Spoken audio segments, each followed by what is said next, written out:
오늘도 제 유튜브를 방문해 주셔서 감사합니다. 오늘은 산불에 대해서 이야기를 좀 해볼까 합니다. 제가 한국인 중에 별로 많지 않은 산불 전문가라고 할 수 있는데요. 생태학적인 얘기를 좀 해보려고 합니다.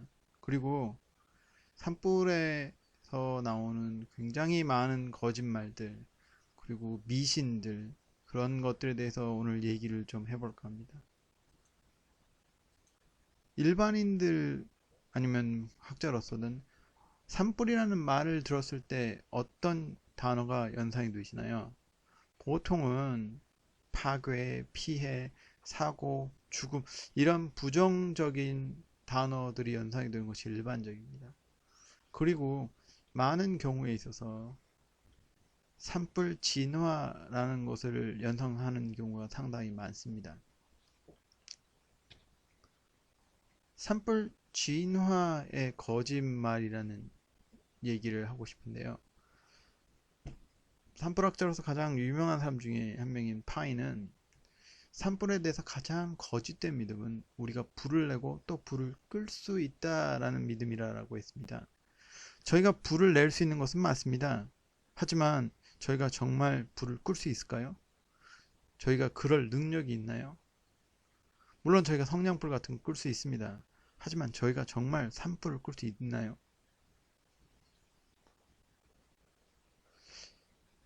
산불의 경우 모든 것은 이 불꽃의 높이, flame height이라고 하는 불꽃의 높이에 상당한 영향을 받습니다. 예를 들어 저희 한국에서 자란 소나무가 완전히 자랐을 때 20m에서 35m 정도라고 얘기를 합니다. 15m 정도는 상당히 쉽게 보실 수가 있고요. 한 20년에서 30년 사이가 되면 15m 정도 자랍니다. 그런데 불꽃의 높이는 만약에 이런 소나무가 탈 경우 약 40m에서 105m 정도가 됩니다. 다시 말해서 어떠한 재질이 탈 때 그 타는 재질의 높이의 2배에서 3배 정도의 높이의 불꽃이 형성이 됩니다. 다시 말해서 일반적으로 보시는 한국에서 경험을 하시는 산불이 나는 곳의 불꽃이 40m 이상이다라고 생각을 하셔야 됩니다. 어, 이러한 모닥불이 보통 50cm에서 1m 정도의 불꽃의 높이가 되는데요. 이런 불꽃을 끄는데 얼마나 많은 노력을 들여야 되는지 아시는 분은 아실 겁니다. 만약에 캠파이어를 해보신 분이라면 단지 1m의 불꽃을 끄기 위해서 얼마나 많은 노력을, 얼마나 많은 물을 부어야 하는지 아실 텐데요.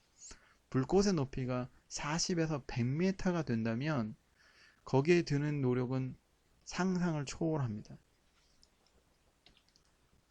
불꽃의 온도는 약 900도에서 1100도입니다.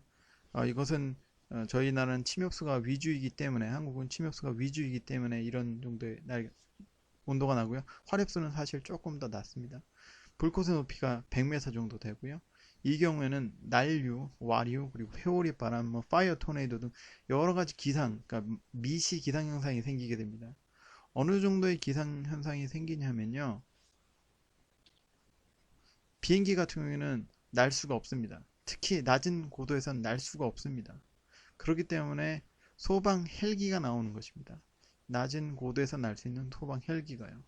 여기 조금 한국과는 다른 곳이지만 일종의 산불을 보시고 있는데 보시면 아시겠지만 저기 플레임이 한 이 정도까지 올라가는 겁니다. 여기 보시면 나무에 보시면 알겠지만 2배, 3배 정도 여기까지 올라가는 건데요. 이런 스모크 때문에 낮은 고도에서 날면 보이지가 않습니다. 첫 번째로. 그 다음에 이렇게 높은 고도에서 날게 되는데요. 저기 비행기 같으면 픽스드 윙이라고 하죠. 비행기. 그 위에서 만약에 물이나 어떤 리타던트 같은 그런 소방 화재를 뿌리는 경우 첫 번째 너무 위에서 내리게 되면 제대로 떨어질 수가 없습니다. 제 위치에 떨어질 수가 없습니다. 두 번째는 낮은 위치에 하면 이런 픽스드 윙은 떨어집니다. 공기가 띵하고 그 안에 있는 와류 때문에 비행기가 뜨지를 못합니다. 헬기가 뜨는 경우에도 역시 시야가 약해지고요.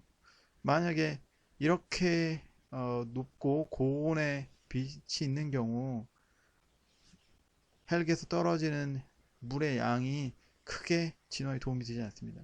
실제로 불에 닿지 않는 경우가 상당히 많습니다. 저희 한국에서 쓰는 비행기 중에 제가 알기로 제일 큰 헬리콥터는 KA-32로 알고 있는데요. 이게 물을 약 4톤의 물을 날릴 수가 있습니다. 그러면 거꾸로 생각을 해보겠습니다. 만약에 4톤의 물을 럭키에서 200m에서 떨어뜨렸다고 하겠습니다. 1km가 아니고 200m예요. 500m가 아니고 떨어뜨렸다라고 하겠습니다. 그럼 거기서 나오는 압력은 어떻게 될까요? 실제로 많은 연구에서 이런 물이 과도한 높이에 떨어져서 그 후에 데미지가 더 컸고, 그 다음에 그러한 물이나 리타던 때문에 죽은 소방관도 상당히 많습니다. 왜냐하면 그 정도 높이에서 이런 강력한 와류가 생길 때 불의 위치로 정확하게 떨어뜨리는 것이 불가능합니다. 만약에 그것이 너무 산재된다면 불이 꺼지지가 않고요. 두 번째는 그것이 너무 가까이 가면 오히려 살림에 더 큰 피해가 됩니다. 쉽게 말해서 또한 이렇게 대기오염 면적에서 일부분을 껐다라고 하더라도 근처에 이런 과도한 열량 때문에 금방 증발이 되고요. 산불을 끄는 데는 거의 도움이 되지 않습니다. 쉽게 말해서 이렇게 산불이 완전히 크게 됐을 때 헬기든 비행기든 그 어떤 것으로도 불을 끌 수 없다라고 말씀을 드리는 겁니다. 굉장히 유명한 산림학자한테 어떤 사람이 물어봤습니다. 저희가 만약에 크라운 파이어, 수광화가 완전히 발화가 돼서 불면 어떻게 해야 됩니까? 그 사람이 두 가지를 제안했습니다. 첫 번째, 도망갈 것. 두 번째, 기우제를 지내세요. 그런 대기상이 변하지 않고 그 다음에 연료 공급이 끝나지 않는 이상 그러한 불은 꺼지지가 않습니다.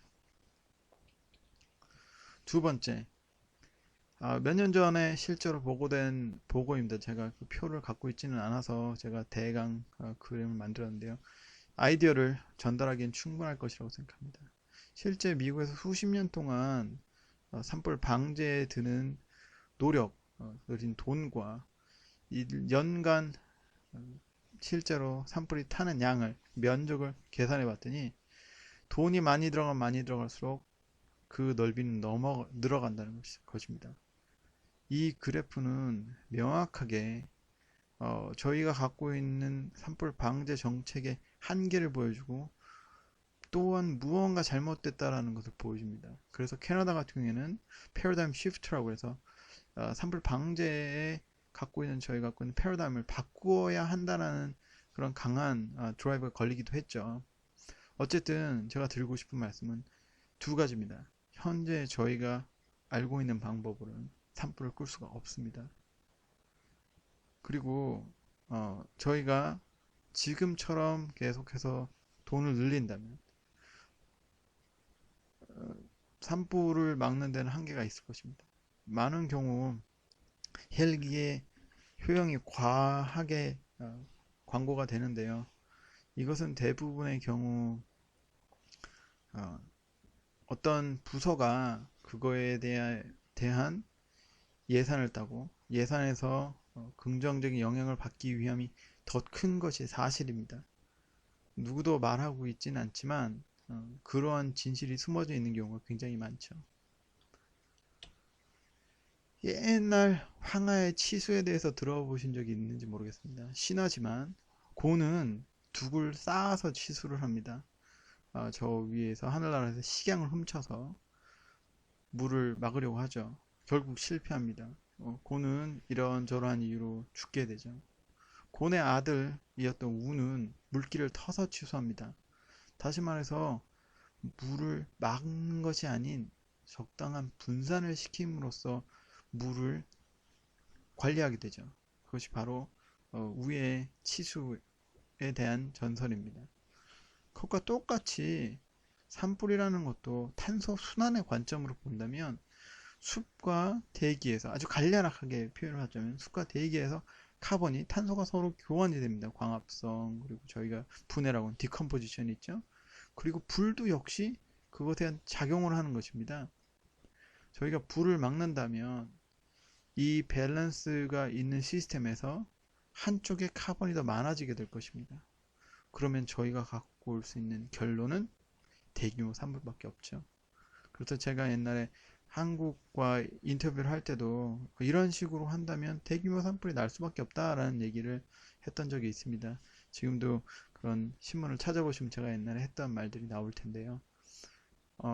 어쨌든 오늘은 관료 이기주의와 그리고 실제로는 산불을 끌 수 없지만 끄고 올 수 있다라는 이상한 뉘앙스를 주는 이 불편한 진실에 대해서 말씀드려봤습니다.